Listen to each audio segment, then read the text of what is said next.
But I mean, given what we're talking about. hey everybody, I am your cult boyfriend. I am joined once again by Isabelle. Say hello, Isabelle. Hello. I would like to, if you'll permit me, Isabelle, to begin this video analysis and discussion about two episodes from the fourth season, This Year's Girl and Who Are You? I'd like to Hmm. start it by reciting a bit of verse from Joss Whedon. Mm. Are you ready? Yes. I could ride you at a gallop until your legs buckled and your eyes rolled up. I've got muscles you've never even dreamed of. I could squeeze you until you pop like warm champagne and you'd beg me to hurt you just a little bit more. And you know why I don't? Because it's wrong. So what do we what do we think? What do we think of that? It was great. That's fucked up That shit. So House these two cleaning. episodes are written by two different writers, but they are the writers who are most often associated with inventing faith. One of those being Joss Whedon, who wrote the episode Who Are You? And he directed it. And you do notice a clear, like, the quality is much better for the second episode that we're going to Yeah. cover. The first episode is written by Doug Petrie, who also wrote like the Bad Girls episode of season three, like the episode where she actually turns. So I realized watching these because I hadn't thought about it in a while because I haven't watched Buffy a lot in a while, but I feel like Joss hates Buffy, like the no, character. he does. I He I didn't does. realize that. Like obviously he puts her through the ringer in like season 6, but like I realized like even earlier on, like he really hates her. I think that Joss is kind of a disturbed individual, but I think that Buffy is his ultimate fantasy, right? And I think he's deathly terrified of nihilism, of fascism as well. And I think that he puts Buffy through the ringer and kind of humiliates her so much to see if his idealized thing could handle it, like to Mm, crush it.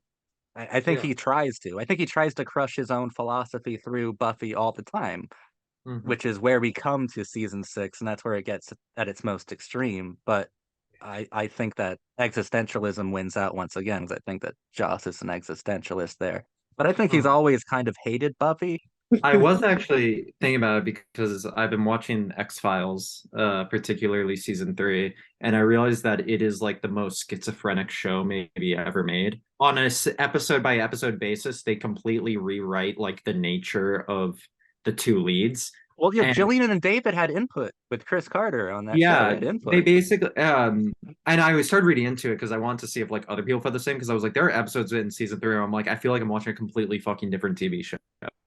And so I started looking into it and I started seeing people say like theories online that the show is actually three different shows with three different versions of the character. Anyway, I say all this to mention like usually like that's a show that's like very schizophrenic for it, but like in Buffy it always feels like they're trying to integrate it all into the same vision, like it's Yeah. all still supposed to be like one coherent And version of these people and they if try to season explain away.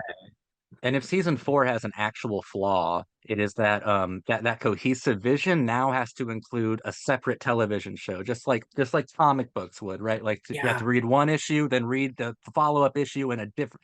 You have to read Batman in order to understand Superman.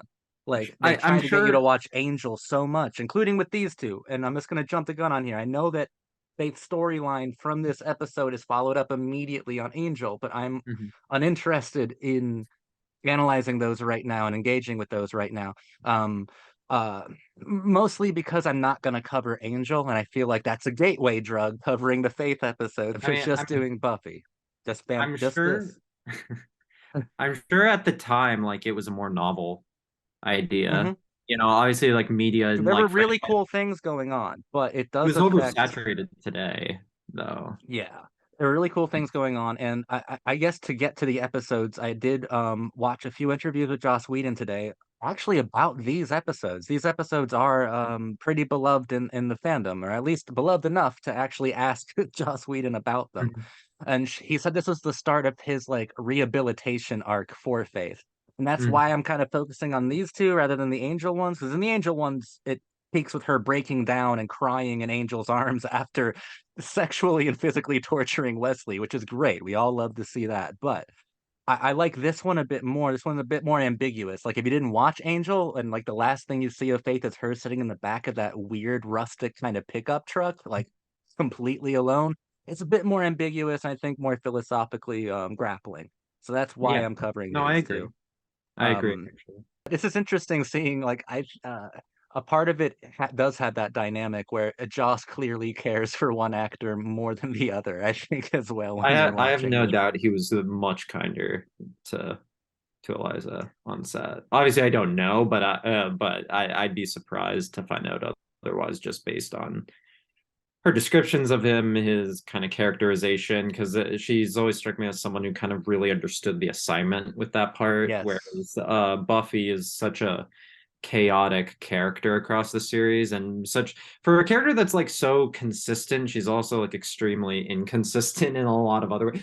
She's consistent in her personality but wildly inconsistent in like her actions or the things that occur to her, whereas like I feel like Faith gets a more clearly defined arc Yeah. that kind of makes sense in a conventional Well, sense, it whereas speaks to Joss's inability, and I think Faith is the only time he actually liked what happened with his villains. Like when he wrote Spike, he did not want Spike to be so popular. He did not want people to love Spike as much as they did. He would write his villains in such a way that was clear and concise and likable and rebellious in a sense. And I think he doesn't like that people love his villains so much, except for Faith. I That's the only mean one where that was the goal. that's why he gave us Adam. Adam, okay, Adam though. Adam's fine. Adam's fine. But that's something that Joss is obsessed with that no one else gives a fuck about. Adam is literally like prototype for Ultron for the Avengers movies. Like he's obsessed with this character, with this kind of thing. But no one else cares. No one else cares about these I, discussions. I mean, this I guess is why season four in the past, I never thought very highly of. For the record, I haven't seen it front to back since like maybe 2014 or something. I don't know, like the early to mid 2010s is the last time I watched the whole season in full. I remember most of it because I obsessed over the show, but I do recall it being like the most like mundane season in a lot of ways. Like so much occurs and yet so little. Both. On this rewatch, I've always liked season four, but I think this is interesting because uh I think that Joss offers all of these different like nihilistic metaphors like Mhm. to go after Buffy. And this time it's fascism. This time it's extreme order represented Yeah, by yeah. Professor Walsh and then Riley breaking away from the brainwashing kind of thing. So I mean, this is his fascist season, which It is fine, which is good. And like these two episodes I think are brilliant, and Hush, of course, is a phenomenal yeah, episode. yeah. So I, this does have a lot of high points, better than season seven and season one. I think it's also just because it's so functional in its like arc, whereas like when I think of Buffy, I think of the most dysfunctional shit I've ever seen. So when the season actually fulfills what it's supposed to do, I'm kind of thrown off and don't know what to do. I think season three fulfilled its function. Oh, so did two. I think Yeah, that he's season very three good at actually structure. does. You are correct, actually. That wasn't a fair criticism. You're correct. Season three And part of does. what kept that structure together, and I think the most important part of season three was Faith and was her relationship with the mayor. And Hmm. the episodes, if we can finally get into them. Oh yeah, that's right. Oh right, we're talking about two episodes, aren't we? Yeah. Yeah, I was like, it's gonna I take do forever. like the opening of the episode. Yes. I like it a lot because I feel like the initial assumption you're supposed to have is that this is actually Buffy's dream. Oh, yeah, and it's reminiscent of the last time we saw Faith, in the finale of season three, where she's also saying cryptic things, hinting at, like, and fans have been theorizing about what she was talking about forever. At least in this one, she literally says, "We're making the bed for your little sis. You have so much to do before she gets here." In Yeah, the season three finale, she says some shit about like little Miss Moffat is coming and blah blah blah, and they're like, that has to mean little sis. And then she says you have a certain number to figure things out, and that number is exactly to the day where the episode where Buffy died premiered. So like Faith has this like weird supernatural ability within dreams, apparently, yeah. to say things affecting the meta narrative, which speaks to like this time around. I think there's a lot of ways to view Faith, obviously. complete chaos or as a bad girl or as a shadow version of Buffy. I'm kind of enjoying viewing her as the act like a hyper representation of Faith itself. Hmm. Faith in like a godless postmodern world, like, and that's where we get into the mayor in the first episode that we're covering, because he Hmm. comes in a dream sequence and in the videotape. And the dream sequence, he gets his throat cut by Buffy. Buffy. So Buffy basically commits deicide in Faith's Hmm. eyes. And then in the videotape, he says some really cool stuff to her. That's where he's like, If you're watching this, you are in a coma." And he I says was some. tweeting about that. I was like, I love when people make videos that say, if you're watching this, I'm dead. I was like, I'm gonna start doing that before any major life decision. I've considered doing YouTube videos like scheduled for 5 years from now. Like, hey, if you're watching this, I didn't have time to stop it. I'm dead. But I think that's basically like God himself, like telling Faith herself that that when God is gone, your days will be numbered. But just because it's over for my faith, it doesn't mean you can't go out with a bang, kind of Hmm. thing. I think Hmm. that's really exciting too. And also in the dreams, Buffy always has that jackal knife that the Mm. mayor gifted to her, which I refuse to get Freudian about, but like it's clear as day. I did want to say about the first stream, the one with the sheets, that I also like that. Because like I said, I my initial impression is that it's Buffy's dream and that you're supposed to assume she feels guilty about what she did, and then you realize it was Faith's dream because Hmm. Buffy doesn't actually give a fuck. That's supposed to be the presumption that it's Buffy's dream because that's the same kind of dream she had of Faith at the end of season three. But then you realize she doesn't actually care, like she because No, she's she not. doesn't. She said something interesting too when they were actually fighting at the mom's house. They're like, "Did it ever occur to you, Faith, that the reason we all forgot you is that we wanted to?" Yeah, Like, it's like really sadistic. It's really and cruel. at Uh, this point in my on the channel, I've released like a season three analysis, which is mostly just all just a Faith character analysis. But I didn't mention like the Ubermensch. Like I call her a Nietzschean dream girl, but I never elaborate on it at yeah. all. I just let it hang there. So along with being all these different things I say she can be, she's clearly also like a Superman, like a Nietzschean Superman who believes that she is this not enlightened one, but someone who is better than the others because she has like superhuman abilities and powers. She literally has lines in season three like we are better than them. In this one, like an innocent human, no such creature exists. Yeah. She also just is characterized as someone who quote unquote sees through the bullshit. Or As she's far as like, characterized as a cleavagey slut bomb by yeah, Willow. yeah, just like the way she talks about other humans is as people who are kind of just incoherently molded by their environments and like the chaos of the universe. Nothing means anything. Everything is kind of just preordained, like people's lot in Hmm. life, and she's kind of made peace with that until she doesn't, until she suddenly is not at peace with that, which I No, I like. absolutely agree. I've always liked that about her characterization.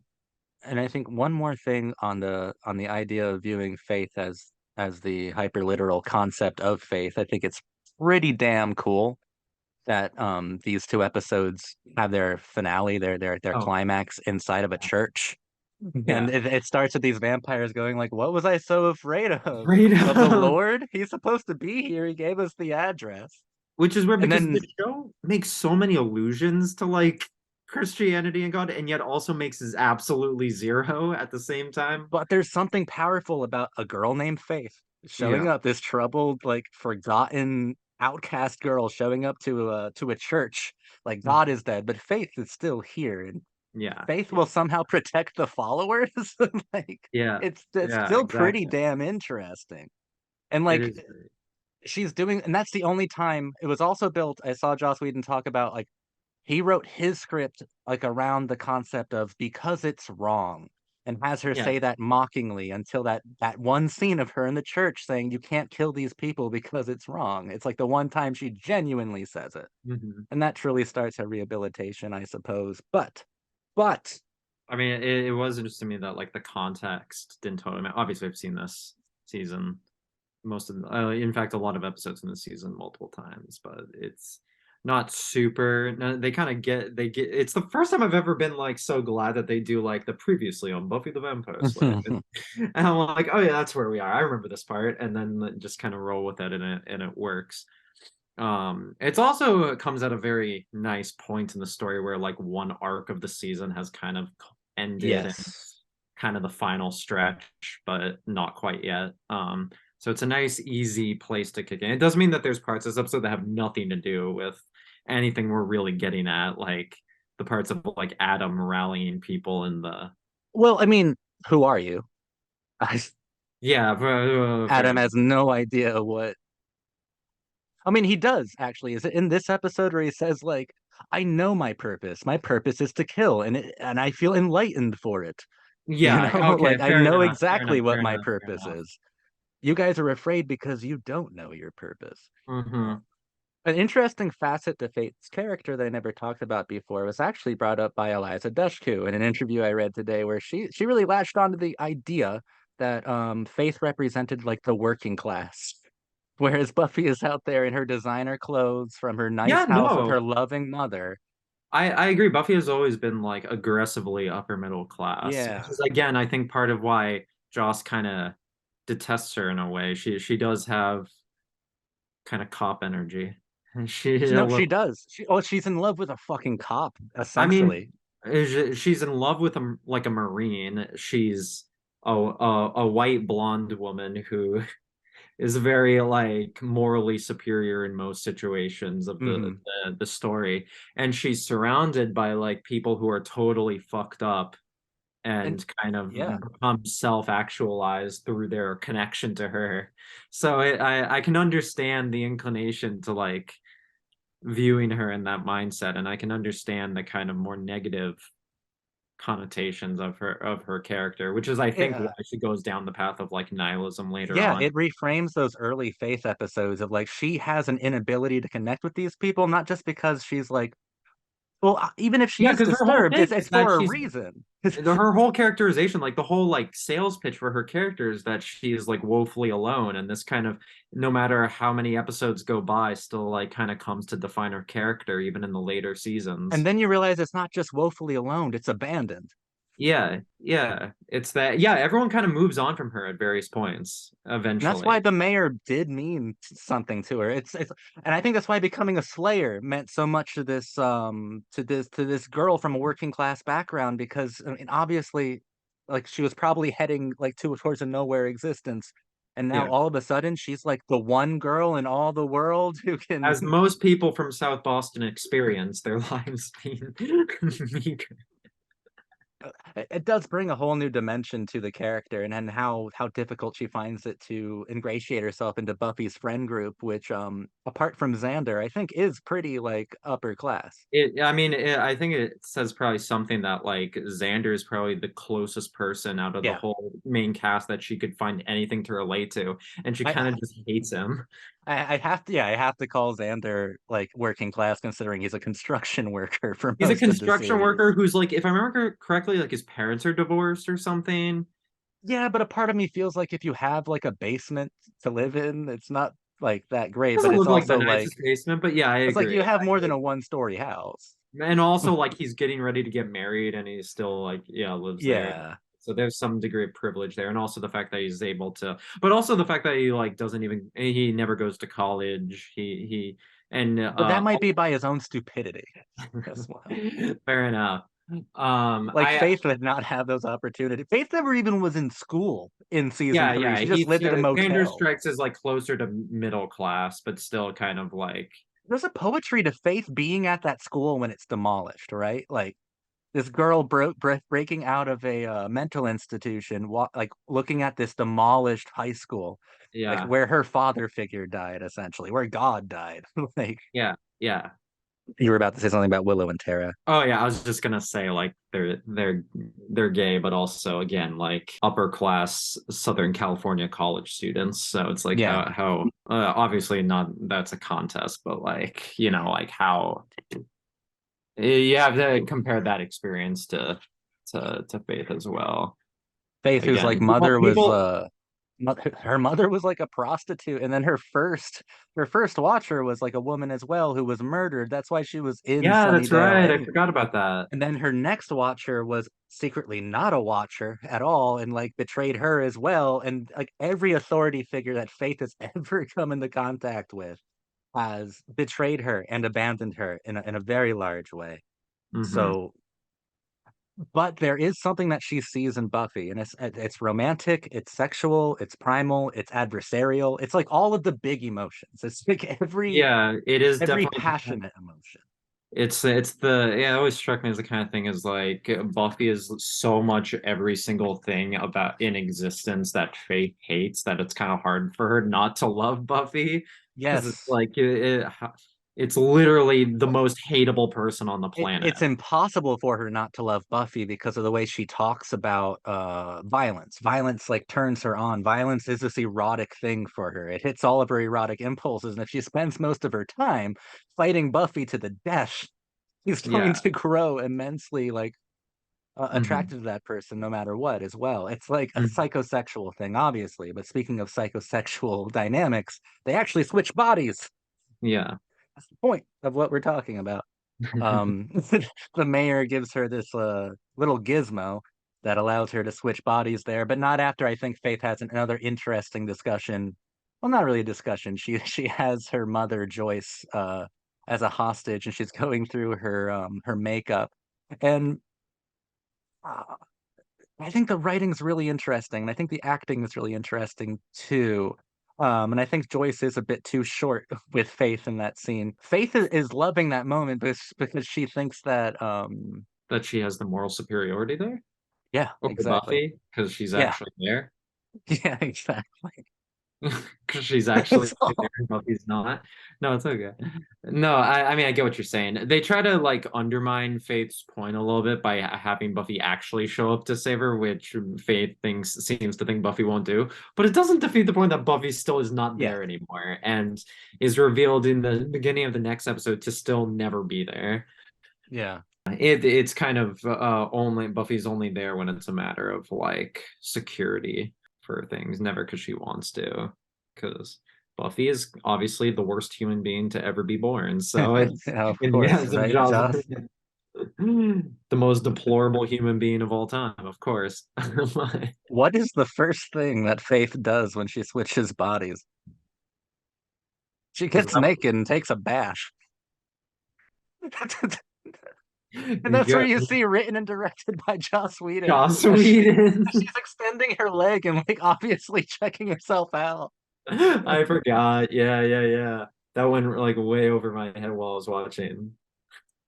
It's like within 2 minutes, she's like, "I'm gonna take a bath."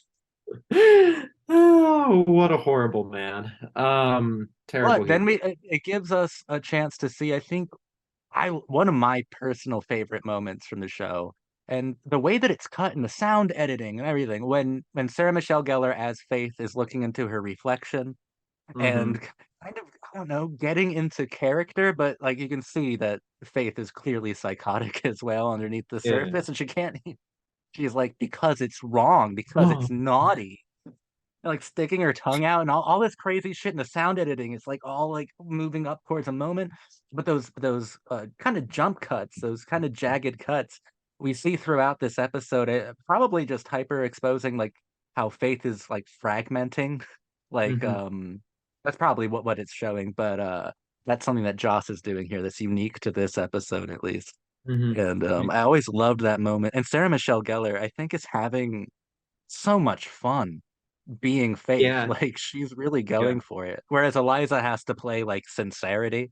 Like no longer can she be like the cool one. Now Sarah Hmm. Michelle Gellar is walking around all in black leather, black pants, Hmm. um, having psychotic fantasies about stabbing Willow to death. Like Yeah, that's a really bizarre cut in that scene. It's very strange, very it's really strange. telling it how defensive Faith is and how, Yeah, you start to see her more of her insecurities. yeah, Uh, exactly. That's what's fun. That's what's so like much. because it takes place all in her mind, more or less. The second one, I mean, Mhm. like parts of the first part episode kind of do obviously the dream sequences, but I feel like it still takes place within like the Buffyverse, the Buffy subjectivity ontology, whatever, and the second one is like really fully committed to Faith's internal Yeah. interpretation of events. And like there's more like cuts and shots and stuff to indicate how she feels about something, which wasn't as much there. I feel like it's interesting to me, I mostly because it's like she seems so weak the whole episode, while still kind of recreating the usual shtick, yeah. if that makes sense. And Like the usual like Faith like persona that she puts on for people is still there, but it somehow seems less strong in that instance. it does play with like the contrived the conventionally contrived like narratives of body swaps. Like normally you find out more about both people, but in this instance I Mhm. think you're right. We only find out about Faith and Faith's insecurities, and when Buffy is Faith, it's about how Faith is just spit upon and viewed as garbage and worthless trash. Yeah, I mean, I feel like Buffy doesn't learn anything from this experience. I feel like Buffy already knew that. Yeah, well, mostly because it's just like the end of the episode, the way Buffy looks at Faith as she like runs away is kind of just like, wow, I wonder what's wrong with that crazy bitch. And then No, like I she, think that's a better moment of like, come on. Faith is beating this yeah, she's more, herself up and saying, "You are worthless, disgusting, murderous piece of trash. You are nothing." And then they switch. And then Sarah Michelle goes like, "Oh shit, you hate yourself too." yeah, yeah. I was underselling it. It's more that I don't know how much Buffy is like respecting that, if that makes sense. But maybe it's she is supposed to be. I wasn't sure. I wasn't sure because it mostly just struck me as like she's utterly confused at this Yeah. revelation that like Faith actually has humanity. But it's And the revelation that like she is so cripplingly self-hating that it's kind of yeah, because I mean at the end she says like, "Yeah, I'm sure. Yeah, Faith had her fun. Yeah, she had a lot of fun." But she knows yeah, that. yeah, it was But terrible. it's a moment that she would know in that one moment. I don't think anything with like the Watcher Council of assassins or whatever that didn't The really teach her fucking is it CIA Watcher Council. The Wet Works. The anything. Yeah, scuba diving.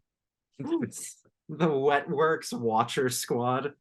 And that's a funny joke. What the fuck? Why does Giles know the slang term wet works? Like, why It's is he? something about season four where season four like pushes the utter absurdity of like the supernatural world where it's like there's like a military force for vampires and there's a black ops group for people that help slayers in England.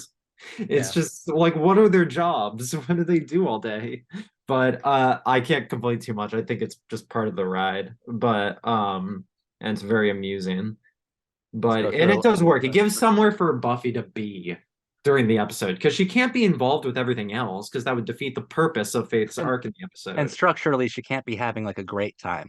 Like she Yeah, has to be having exactly. a miserable time where death is imminent and So I she feel like gets the only spit upon. logical decision is put Buffy in a box for the day.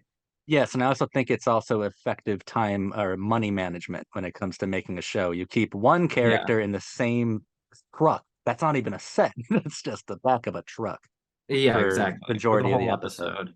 Yeah, Yeah, it makes exactly. perfect sense. It makes perfect sense. I feel bad for Eliza in that scenario, but because it's But much to work Sarah with for Michelle her. Gellar is chewing it up. She's loving it. She's Oh, she's out there having a at the great time. bronze, dancing her ass off, just like Faith used to. Kind of hedonistic, especially nihilistic. She Mhm. fucking fucks with Spike pretty hardcore there, and it's a immortal moment that I do. Joss should not have written if he didn't want. Like, I know that Joss doesn't want those two to end up together, and he punishes his audience with it in season 6. But Joss, you wrote that. You wrote that monologue. What did you think you were doing? You just put the fantasy, the ship. You set sail. You put the ship into motion with I this fucking do. monologue. I do like the idea that Spike is just fully willing to believe that that's all something Buffy would actually say. Well, you don't want to know what I think of you. That I'm like that I'm a prissy tight ass with no idea of fun. Yeah, that about sums it up. It does Again, plant like this. he has so many creative descriptions for how Buffy is terrible and like a terrible character. He gets so creative. He like zeroes in on every possible criticism of her character someone who hates the show might have.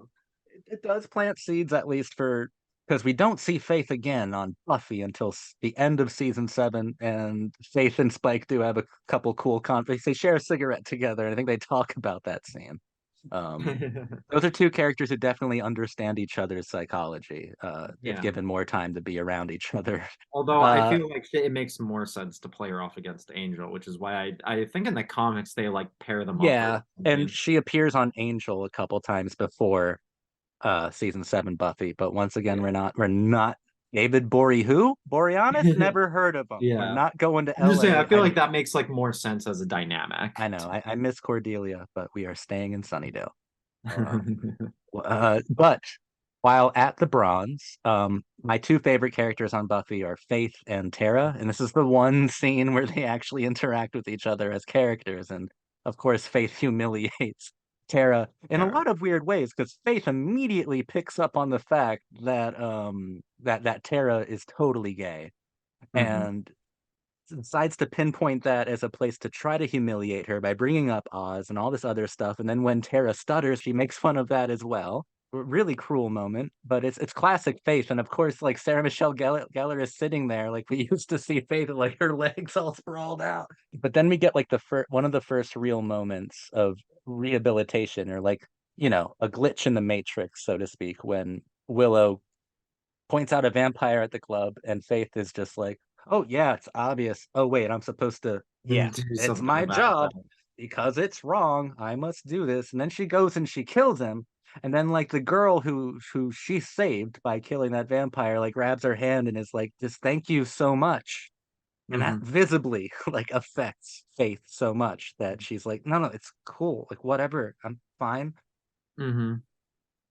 And that's like the first kind of, I don't think there are any jagged cuts in that scene, but that's like the first time we see something inside of Faith that like m probably does want to be good. I don't know, just to Yeah. speak as Hmm. superficially as possible. That there's a virtue in that, um, unexpected or not, and that Hmm. she does have these gifts for a reason, Hmm. not just to be total chaos. And then she goes and it could probably be called rape, right? Fascism and anarchy have sex in More or this less. episode. More or less. Yeah. Yeah, she goes and sleeps with Buffy's boyfriend, At Riley. minimum, sexual misconduct. Yeah, she sleeps with Riley as Faith. But I think the reason that Joss and the character Faith they get away with this is because Faith comes in there with her usual like weird role play bad girl handcuffs antics, and he's like, "No, no, I want to make love to you." And that's the weirdest thing for Faith because no one's ever made love to Faith, probably. And Hmm. definitely no one's ever told Faith that they loved her. Hmm. And she's like having that experience with Riley, and that's where we get the jagged cuts again, where she's like pushing him away as if he's assaulting her, and it's not the other way around. And she's Hmm. like pushing him away and all that kind of stuff. And I think that's like a really intense moment that Hmm. I wouldn't say, well, fuck it. I'm Team Faith all the way. I think it forgives the sexual misconduct because it is so revealing of sexual trauma of Faith herself in that moment. Like Hmm. she's never had any sort of meaningful sex, or maybe she's never even had a meaningful romantic connection with like another person, man or woman. Maybe she never really has had one. And that's like Hmm. a weird experience for her. And as this kind of nihilistic girl who has never had a reason to have faith, for lack of better word, in any other person, Hmm. like actually feeling its authenticity is probably the scariest thing. And it definitely challenges like her intrinsic nihilism and hedonism there. Like, what do you think of that scenario? No, I completely agree. Actually, I had something that's like a slight digression, but kind of connected to what you're getting at. But on that scene, no, I agree. It's kind of weird because Riley's always been a weird character to Yeah. me, but at least like at that point in the show, like his sincerity was pretty straightforward, and so I feel like it works in that situation to have someone so like at that point in time, since like the whole weird like addiction arc is in the past, and like the where like he wants vampires biting him and shit. Oh, that's And in season 5. That oh, hasn't that's in season happened. five. For some reason, I thought that was in Yeah. season four. I'm crazy. So But of course, the even better. fascist would have sexual perversions and addictions in the Well, future. no, even better because that's way in the future. So like at Yeah. this point, he's like a mostly uncomplicated, Yeah. at least ethically or morally, whatever, romantically character. He's a pretty uncomplicated character compared to like Angel, who always, even at his best moments, had kind of like that dark context, just even in the sense of he's an older individual courting a teenager. Yeah. And season Like 4 gave you that palate cleanser of Parker being the worst human being ever. And then you're like, okay, fine. Riley's better than Parker. I'll take it. yeah, exactly. So I feel like Riley being so like pure of heart and normal, while it makes the show less the romance less interesting, I feel in this context it's like perfect for the scene. Like it makes Yeah. perfect sense because the scene is demanding something so like unconditional and not kind of thorny in any way to like Yeah. debate that that's such a thing as possible. I was gonna say like I do because like I feel like the whole arc of this episode is really Faith learning to recognize the humanity in like humans and other people. But I will say one thing I've always found interesting is that like from the beginning, obviously, like her whole thing is humanizing like the monsters in the show, which is interesting because the show itself does that. The show makes the case that all these monsters are in fact just kind of normal people with a uncommon inclination towards doing bad things, but like in like Spike is like after a certain amount of time just stops being a freak to some extent. Like he stops being a complete psychopath, despite the fact that he's like a serial killer. By the end of the show's run, he's kind of just a normal dude again. And like Kind of like a loser. He becomes so relatable, like as he yeah, goes and like on. other monsters throughout the series, I can't remember for certain, but I'm pretty sure there's like bits where they're doing extremely like quotidian, mundane things, like playing board Yeah. games or like watching TV. So like we're given every reason to believe like the monsters in this universe function mentally just like people who are more likely to just kill people for whatever reason. And but like the main characters are always just kind of like, yeah, they just all gotta die. We Yeah. just gotta eugenics the fuck out of them, genocide the fuck out of them, and that's okay. And I like how Faith is kind of just implicitly humanizing them in a lot of instances, like the mayor, obviously. Yeah. Um, Even her humiliation of Spike is on the assumption that he responds to being humiliated like a normal person and not like a monster who wouldn't give a shit. Um, and that's interesting to me. I've always liked Well, that. I like that she relates to them more than other real people. And the most human thing Faith did was like her largest error. Like when she accidentally killed the mayor's the mayor's mhm, aide or whatever, yeah, Alan. When she yeah, accidentally kills him, obviously she cares. Obviously, like it destroys her inside. But like that mistake, she just has to commit to it entirely. Like she has to yeah, just exactly, exactly. And I think that's part of why she is so like fragmented mentally in this episode, especially is because it's like you go that far down the route of like just pure nihilism. After a while, you just kind of don't have the ground to stand on or be no. consistent about your actions or your values anymore. And it just becomes completely incoherent. And she doesn't really know what to do in any given situation. And the more you're in that, like I can speak from like personal experience, I'm sure you can too. The more you're in like a nihilism kind of like rabbit Mhm, hole or void, mhm, mhm. the more you're in that, the more hypocritical and inauthentic people outside of it seem, you know, Yes. Yeah, and 100%. and 100%. the more antagonistic you end up acting towards them because of those insecurities that Faith has and that demonstrated in this episode. No, I completely agree. I completely agree. And that's why I think she's such a compelling character, Yes. especially like at this specific point in her arc where that kind of comes to the fore. Because like in the beginning, I can understand the inclination is like, what if Buffy, but bitch. Yeah, And like I realized that that was probably the starting point for her it character was. and stop. But like it's good to have that kind of conflict. But She and came kind to of represent so much more. I think that yeah. Joss's original like pitch to the writer, it's not he doesn't have to do a pitch. He's the showrunner. His initial description was just she's a slayer like Buffy, but she's gonna go completely bonkers. Yeah. Like that's what they had. But Mhm. And there was so much more to her. You mhm. can express like the darkest nihilistic thoughts, and without her, you wouldn't have like a teenage anchor or like an anchor that's like a peer to these people. who Mm-hmm. can kind of engage with those darker ideas and engage with them truthfully too, because there is obviously a sexiness to nihilism. There's obviously an attraction to it. And I think it's because of its antagonism or it's how lethal it is, how lethal of a psychology nihilism is a sexy thing. Um, because self-destruction is always going to be something that is attractive to a Mm-hmm. certain group of people, I think. And And because like by the end of the episode, it doesn't do anything to undo the criticisms it makes of like mm-mm. Buffy. So it's still admitting that there's some like authenticity to Faith's view of the world, but not as far as it goes, you know? Or at least like that they are probably both in the wrong in their own ways, in their own views of the world, at least. Obviously, Buffy's not killing people, but or is she? But you know, like by the end of the episode, you're led to assume that they're both kind of hitting a wall as far as their views of the world. Or And the largest revelation is that no one hates Faith more than Faith does.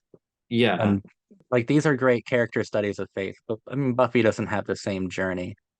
yeah, no, because Buffy kind of it's weird. Buffy kind of just hits that wall and then just kind of learns to passively live with it is I think the end of her arc in some ways. Well, because Joss doesn't challenge that until like season 6 and 7, where Hmm. he challenges like this like false moral premise. Like, 'cause I don't think he's a moral nihilist, but he's an existentialist, but he'll still frame things as like things are simply good and bad. Things are simply good and bad. Hmm. But he doesn't challenge that until like season 6, like where he makes Buffy like an outwardly unlikable and self-destructive character, more self-destructive than Faith was, in my opinion, in season 6. No, I agree. But he doesn't challenge that until then, and we still have this kind of cookie cutter like blanket of over morality over it. Like Buffy Hmm. has to be right. Buffy has to be like morally sound. She can't do anything that is morally reprehensible. And everyone who antagonizes her will surely be revealed to be inauthentic in some way or misunderstood but dead, you Hmm. know. I actually to go back to the X-Files, I do think they're similar in that like both of them realize that the core like thesis they have for their entire show is kind of unresolvable. Yeah. And so like in the case of the X-Files, it's like you can't explain what's going on and because then the show stops. Yeah. And that's not even really fulfilling because it's what do you do when you find God? But in Buffy, it's just like all right, like you like deconstruct all these like belief systems that Buffy has and all her relationships. It's like, all right, now what? And Buffy's like, fuck if I know. I Burn feel down the like town. And Joss, I don't want to like give any spoilers away for, I mean, I don't care. I if don't mean you're for watching Buffy. like a mid-season 4 episode analysis out of nowhere. I just mean for where my season 5, my own personal analysis is going to go, Oh. where I think Joss spent over 100 episodes trying to figure out like what's a good reason to live. Like why should I keep fucking living? And the ultimate conclusion he comes to might be a sacrifice, but it's still fucking suicide. Like he ultimately spent so Yeah. much time meditating over this question and then had Buffy technically kill herself anyway. Like Hmm. that's the conclusion he came to, and I feel like he thought that was. I think he thought he failed, honestly, because I think he did. I think he was desperately trying to believe in this blanket morality. Like Hmm. it's got to be true for reason, right? Like net value or like net good. You don't harm certain things or anything. But obviously, by how deep he goes into faiths and securities here, Hmm. like he's a lot more sympathetic to nihilism than Hmm. his than the first 5 seasons of his show would let on. By season 6, it'd be pretty obvious. But I find it fascinating that he, I think, spent so much time here trying to figure out an antidote to nihilism and ends up with Buffy killing herself, like Yeah. ultimately for his first arc. Like Only to bring her back and torture her a little bit. exactly, because like you said, that's an unsatisfying conclusion. Yeah. And It is. and yet it makes like Oh, almost season 6 almost makes more sense as a finale to the show because it really like that's where like the thesis kind of hits its end And point for what I the do show. think season 5 is brilliant. Dawn is the interesting thing that Joss Yeah. invents in season 5, which is a complete and like that completely challenges the idea of meta narrative, of meaning, of time, of family, of everything. Who are you? That's all in Dawn Mhm. as well. But for these two episodes, I think that they are pretty wonderful. Obviously, um, after she assaults Riley, I can't take any slight against Riley seriously. He's a fucking tool. I don't Yeah, care I what hate happens to Riley. He's Riley. like my least Like, favorite character. yeah. But Faith is I about was to. so I don't glad think. Buffy started having hate sex with Spike because it was like I still haven't gotten to the gross episode of season 4 yet, where like some spell happens to Riley and Buffy, and they just fuck nonstop. no, I'll never watch it again. I've watched it I'm. once. I want to I'll skip never it. I want to skip it. It's that and the one where everyone's like drunk all the time or whatever the fuck happens. Like those are I the two watched that one. episodes I I will watched never that watch one. again. Isn't that Buffy? Doesn't she become like a caveman or something or a cave woman? Yeah. Yeah, Drinking but too? that Yeah, but, but I that don't wraps up the care. Parker arc, so I kind of had to watch it because I remember No, that's where I'd she rather can. take the incoherence. I can't deal with it. No, A the lot of fuck. people hate Beer Bad. It's not a good episode, but it's better than We, Buffy and Riley having a sex spell. But I okay, talked to you about this the other day on a call, but I was like, I've seen the whole show. I don't have to prove anything to anyone. I've seen every episode once. If I watch it through again, I'm only watching the shit I care about this time. Like, well, I'm watching for the things I didn't pay attention to last time. Like, how did they form the character Anya and Tara? Like how did they yeah, build them up? fair enough, fair enough. Like I forgot that Tara's first appearance was in Hush, which I think is like mechanically brilliant because she had trouble and a lot of anxiety speaking up in the first place, Mm-hmm. and obviously a speech impediment, and like have her appear in Hush as a first episode is mechanically kind of brilliant, Joss. Mm-hmm. Um, but so I'm watching out for those moments. So maybe I don't know how I'm gonna do it, but it doesn't really matter. I don't think I'm leaving anything out. Something happens and compels Faith when she's at the airport about to make her grand getaway. She sees that on the news that Adam's little vampire droogies that he's assembled are holding a church hostage or whatever. Fucking Riley shows up to the church and is like, Buffy's like, "How did you hear about it?" And Riley says, "Oh no, I was just late to church." I hate him so much. He Yeah, I can see this Joss fucking laughing to douchebag. himself writing that line because it's perfect. It's perfect. This Of course he's absolute there. That's his church. this tool. Oh my God, I hate like even Angel. I feel like you can't go back to like season 1 and 2 watching Angel's arc and think he's like somehow worse. Like, oh my Angel had a God. great arc. Angel had a great arc. He's I love he's Angel's arc. It's actually one of my favorites in the show. I think it's a Spike's little arc is the most misunderstood in the fandom. Like, I can't wait till I can get to season 6 and go, guys, this is terrible. This is not that was the good for funny part is Buffy. because when I was originally watching the show, I knew ahead of time that eventually she ends up with Spike, and I was under the impression that he goes through this like really ornate arc. That and then like I kept getting closer and closer to the just the fucking end of the show, and I was like, is it coming anytime soon? With the part where they're just like going to movies together and hanging out in normal scenarios, it's like no, that never happens. No, it's the most toxic thing. I've said it a lot. Well, since we're talking about her suitors, I mean, Faith was part of her construction was to be a romantic interest for Buffy. They were just censored out of that for season 3. But Yeah, I you think can, it's more or the less. tension is undeniable. So this is also, I think that that's also playing into the sexual dynamic between Faith and Riley because she tried to do the same thing with Angel in season 3, like kind of the same. She tried to fuck Angel in season 3. Didn't really work out. Mm-hmm. Because David Boreanaz, because Angel was playing a trick on her. And in the words of Angel, I'm the best actor on the planet. You sure are, David Boreanaz. Oh, I love that Oh, I love motherfucker. that guy a lot. But Maybe I will watch Angel. Maybe. Maybe I'll It's catch it's worth it. It's worth it. It's just frustrating. It'll turn my analysis into like a year-long project, and I can't do 5 seasons of Angel right now. And Hmm. I'm also focused on teen drama, and all of those people are 36. Uh, No, he's 17. What are you talking? that's the craziest thing about rewatching Buffy now. I don't think I've watched it since I've turned 30. I'm like 30 when this video comes out, I'll be 33. I'm watching it now and I'm going, damn, Giles gets all like the best girls. They're all so hot. Oh man, Giles is so funny. Giles is so relatable. Fuck. And I'm Yeah, oh watching it no, he now was and I'm my like, what he was like my favorite character when I was in high school. I I was didn't just like like him in high school. I'm like, what he sings lame-o. like behind blue eyes at the bar and all the girls are thirsting over him and they're like, why is Giles hot?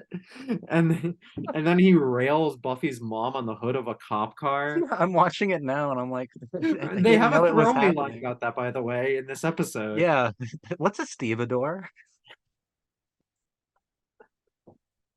This show is always really, really fucking funny. And like that's one of the most brilliant things about Buffy, and I don't know how to explain it, but I think it's really unique to Joss Whedon's writing and the writers that he has like surrounded himself with, like Jane Espenson and Marty Noxon and Doug Petrie.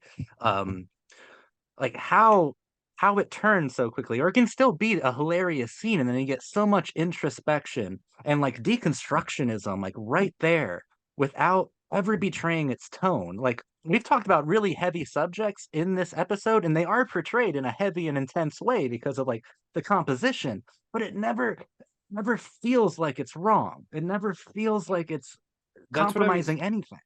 That's what I was trying to get at with the one of the X-Files comparisons, like about that show feeling like so schizophrenic, and it's like there's some episodes that feel like, and other episodes within like the same 5 episode span that all feel like they're in completely different timelines in terms of characterization, and there's like absolutely no consistency, and that, in my opinion, is part of the charm of the show. It's kind of part of its nature, but in Buffy, I'm kind of fascinated with how it just has its cake and eats it too, Well, and yeah, that's the thing about X-Files. Like, I do love the X-Files. Years ago, we covered like all the Krychek episodes.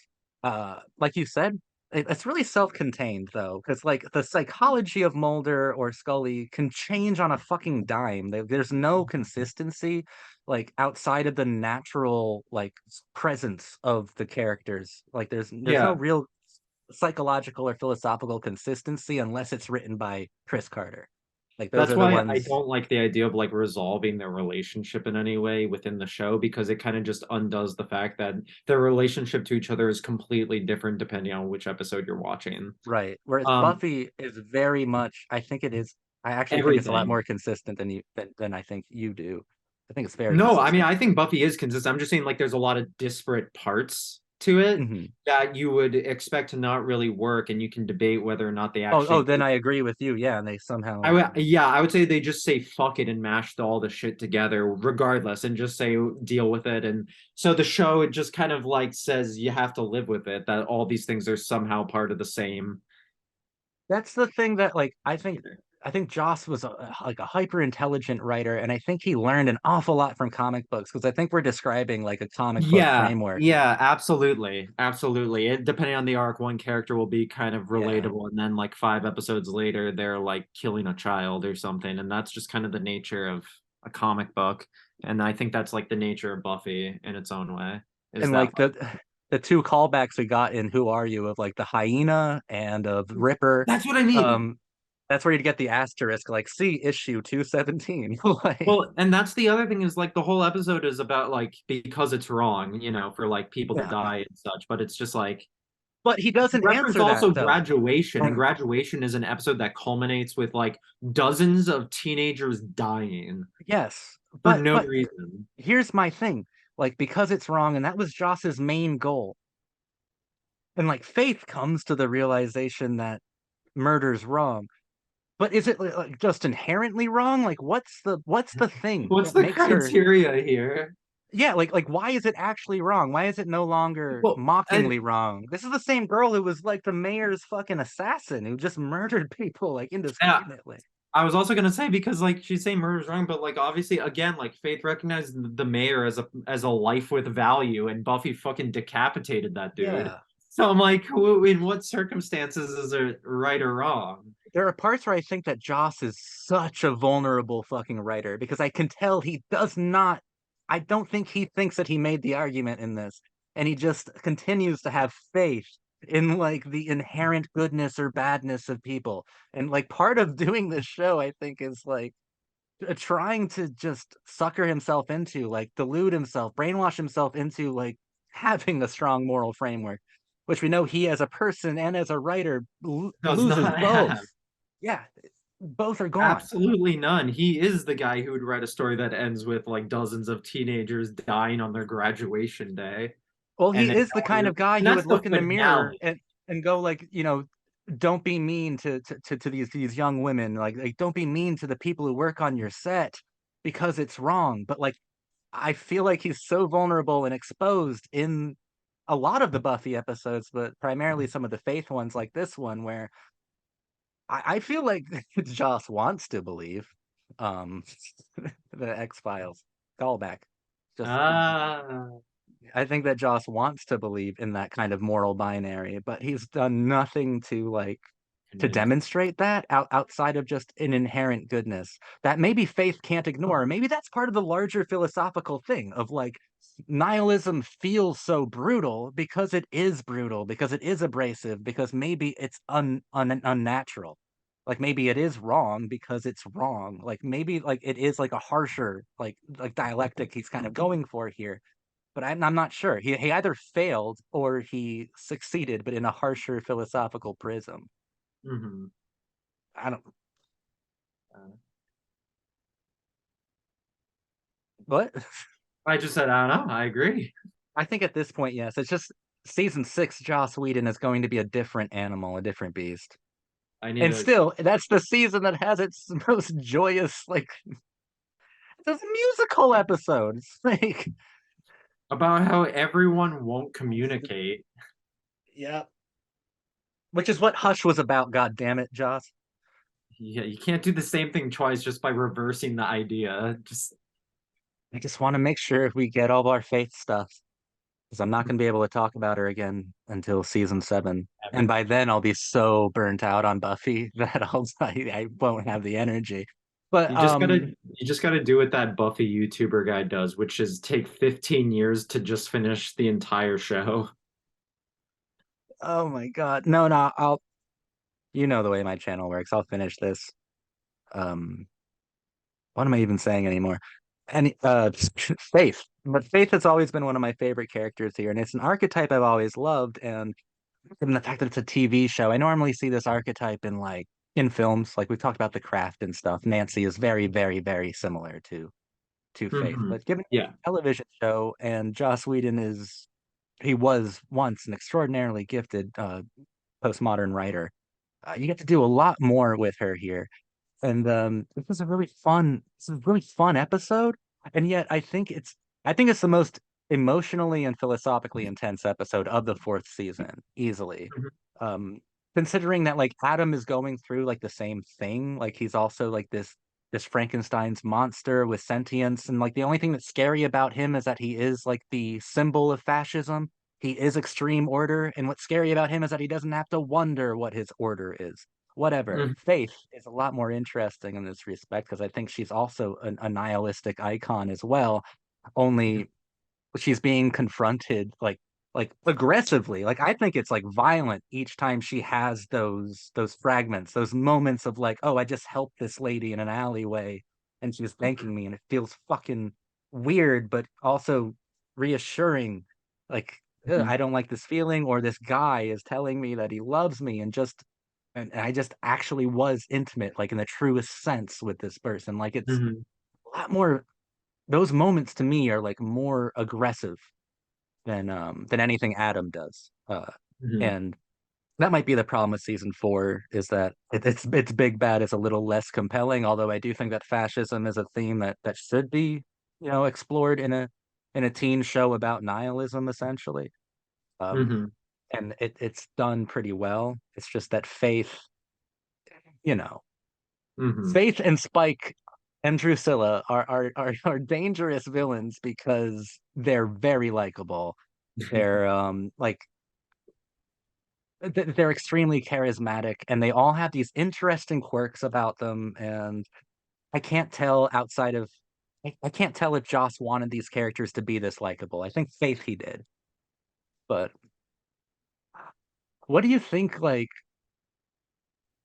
do you think, Joss's dilemma is? Because, like, every good episode of Buffy strikes me as a person who's deeply conflicted, like, even in his prose and in his composition as a director, like, The Body, like, I still stand by, that's one of the best directed things I've ever seen, but it's deeply conflicted. Like, it spends all this time meditating over, like, what is a person, what is a body, and the answer is nothing. Mm-hmm. I mean, I think he's just a straight doomer. Yeah. Yeah, I think I'm honestly partly convinced that he's just very committed to that, and that anything to the contrary is just kind of appealing to the demands of the format I don't or know. the audience in I some think way. there's a part of him that really wants to believe the opposite. Because I think if you believe what Joss believes, it is cataclysmic. Yeah, I mean, it definitely. I think he's aware it's cataclysmic. I'm That's where I just think the conflict is coming from. Is because like, I just think he's kind of like what else? Maybe it doesn't matter if it's cataclysmic if it's right. Like, it might be less authentic if I argue against it just because it's cataclysmic. And that's the point that he comes to, but he hasn't hit that wall yet. hmm I I mean, think he still believes in something. Like he's still trying to believe in something. yeah, I don't know, because like I think like season two is a season that believes in something. Hmm. Season Um, 3 and 4 and 5, certainly. All mhm. believe in something or are trying to, and that light is like waning and fading. And then like Dollhouse is completely nihilistic, but I think it's beautiful. It's his apocalypse now. He blew his back out on it. Um Yeah, Firefly is about like the the one crew of unique individuals in a world of complete fascism. Like it's yeah, still pretty nihilistic when you and get down to it. they're all Confederates. Yeah, and it was honestly maybe his most optimistic show and got canceled like after 10 episodes. So that taught him a It's lesson. weird because it's kind of like his most reactionary, but also his most hopeful. So I don't know what that tells you about Yeah, but Josh. you'll notice that when he made Serenity, that shit is bleak.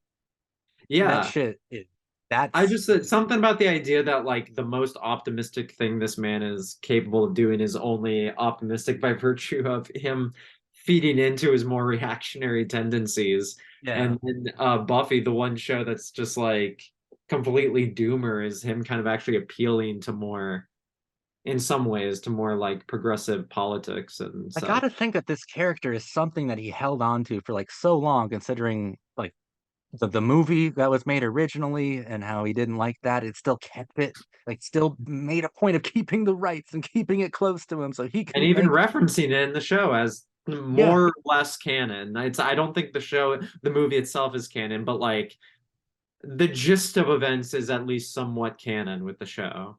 I think this character, I think he actively punishes and despises her in a large way, but I honestly think that Joss Whedon, yes, a problematic figure, but as you're watching Buffy, I think we're seeing like a dude like lose humanity, just like Buffy does, just like the main Mm-hmm. character does, like Mm-hmm. in almost real time. And like all of the arguments to the contrary that are always so much more like emotional and engaging. And Mm-hmm.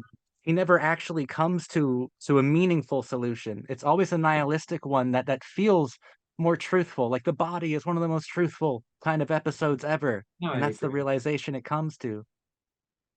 I mean, what the reason I love again season six so much is that he gives you what seems like the logical episode to make, which is once more with feeling, only to never actually fulfill what it Yeah. demands of the show for the rest of the season, which is to confront everything that was revealed in that episode, and then nothing is resolved. It's which I think is in a lot of ways like more true to life. Like a person with like Xander will not do the correct thing for a person to do in that situation. He's going to leave his fucking girlfriend at the altar.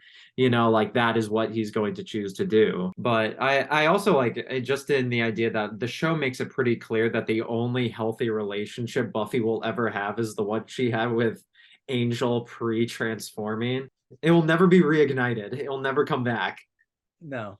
And that wasn't healthy. It Yeah. still wasn't. Yeah, I should say like in its own way. The only one that she can like hold on to or that was enough for her was the one that will never come back. Exactly. The whole tragedy of it is that they can never they can never fulfill their passion, or else he will literally try to kill you and all your friends. Yeah.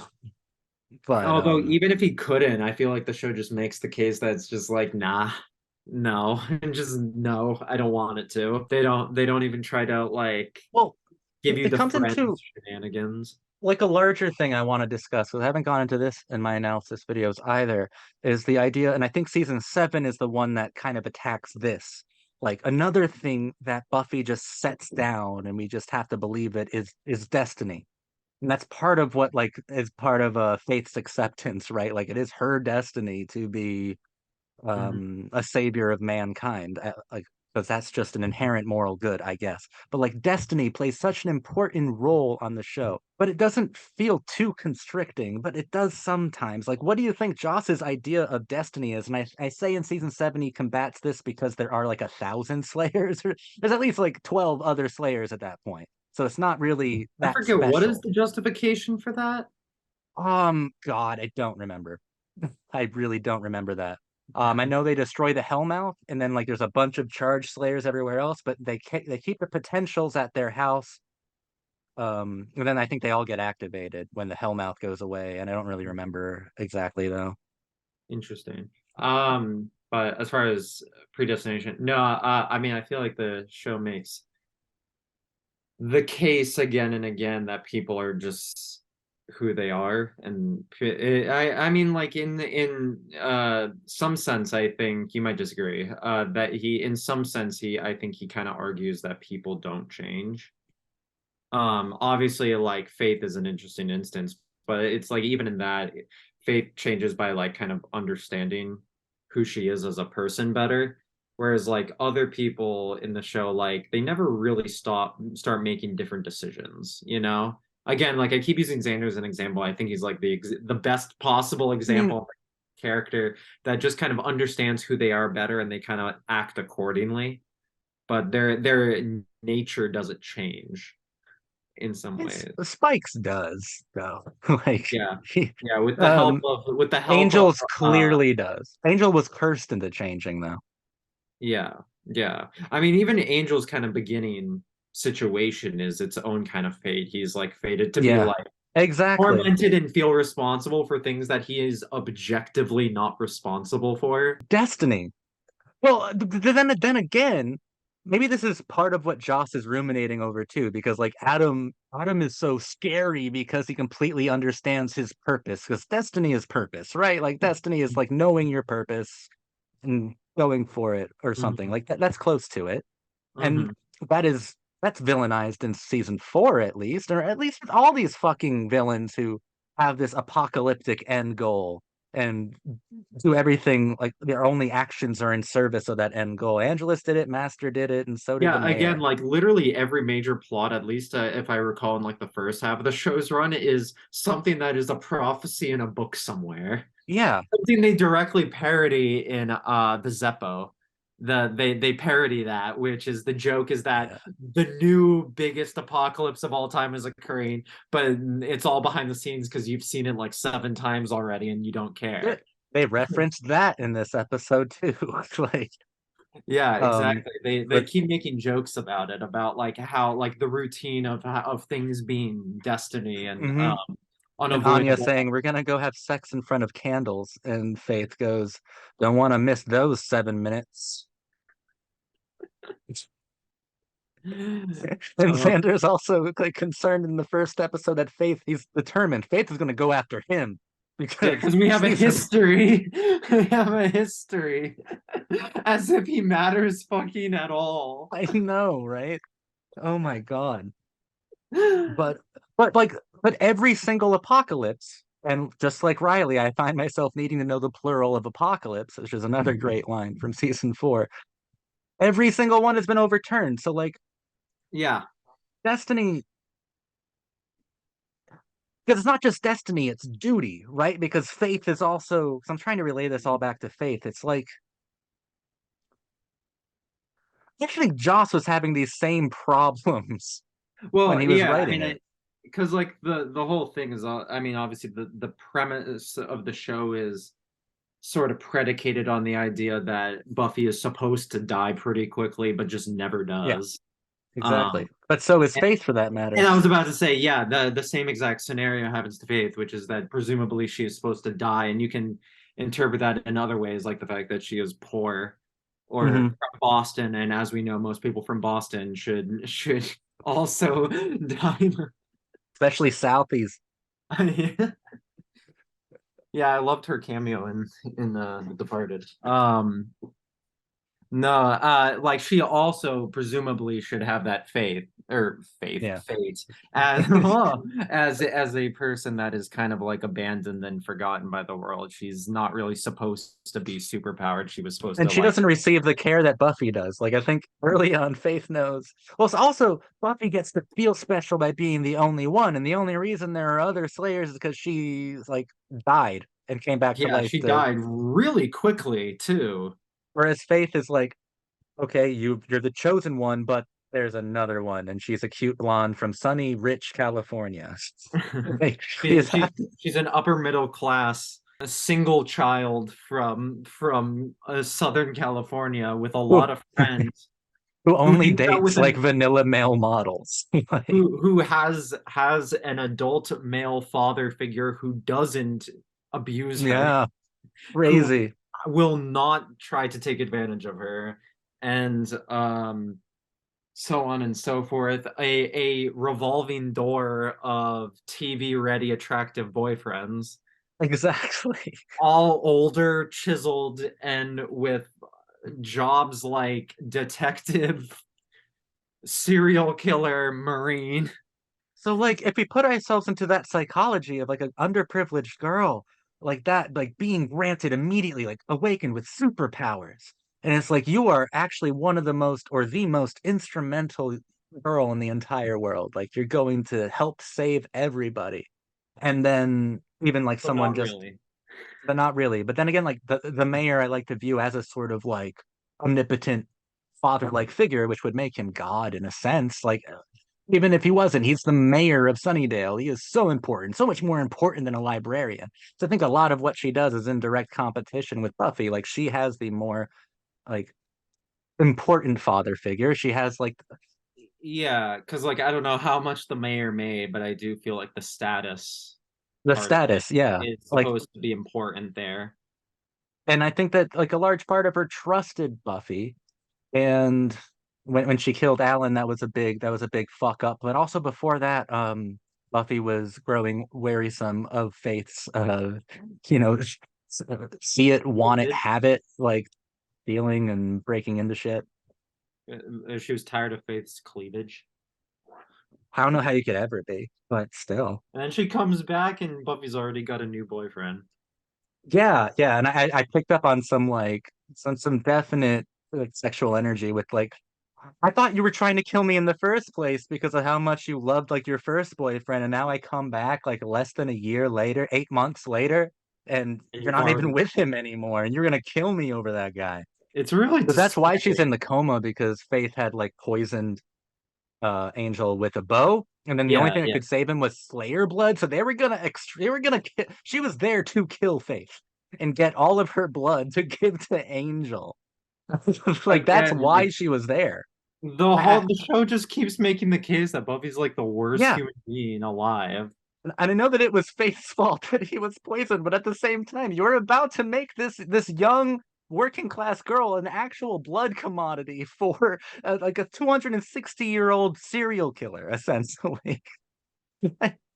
It's absurd. It's absurd. But it's And then because we it would be wrong otherwise.